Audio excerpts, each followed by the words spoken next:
मायके की पहली रोटी ससुराल की आखिरी। रीमा ससुराल में पूरा काम करती है, फिर ऑफिस जाती है। लव मैरिज थी उसकी और अनुज की। जब शादी करके आई तभी सासू माँ ने समझा दिया कि हमारे घर में काम वाली नहीं रखते, खुद से ही सब काम करने होंगे। रीमा को समझ नहीं आया कि ये उसकी सास के बनाए नियम हैं या वो अपनी बहू स्वयं नहीं ढूंढ पाई, उसका बदला ले रही है। रीमा के पापा कोई बहुत बड़े आदमी नहीं हैं, लेकिन अपनी बेटी को बहुत लाड़ प्यार से पाला है। फिर भी रीमा अपने ससुराल में बहुत एडजस्ट करने की कोशिश कर रही थी, पर उसकी सास हर समय उसे गलत साबित करने का मौका ढूंढती। 2 साल बाद जब उनके घर खुशी आने वाली है, फिर भी सारा काम करके ऑफिस जाती है। आज शाम को ऑफिस से आने पर जब उसे कमजोरी लगी तो उसने अपने सास ससुर से पहले खाना लेकर खा लिया। फिर क्या था, उसकी सास ने बवाल काट दिया। देखो कितनी बेशर्म है, अपने सास ससुर से पहले खाना खा लिया, हमें झूठा खाना खिलाएगी। अरे हमने तो अपने सास ससुर से पहले तो कभी नहीं खाया, हमें भी भूख लगती थी, पर हमने तो अपने सास ससुर की कभी बेइज्जती नहीं की। और पता नहीं क्या क्या बोला।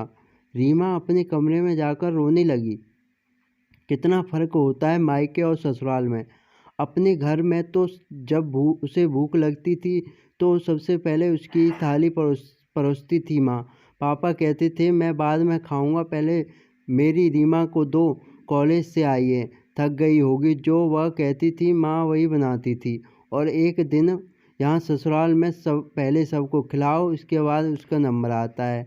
और कभी कभी तो दाल सब्जी भी नहीं बचती, मायके की रानी ससुराल में नौकरानी बनकर रह गई।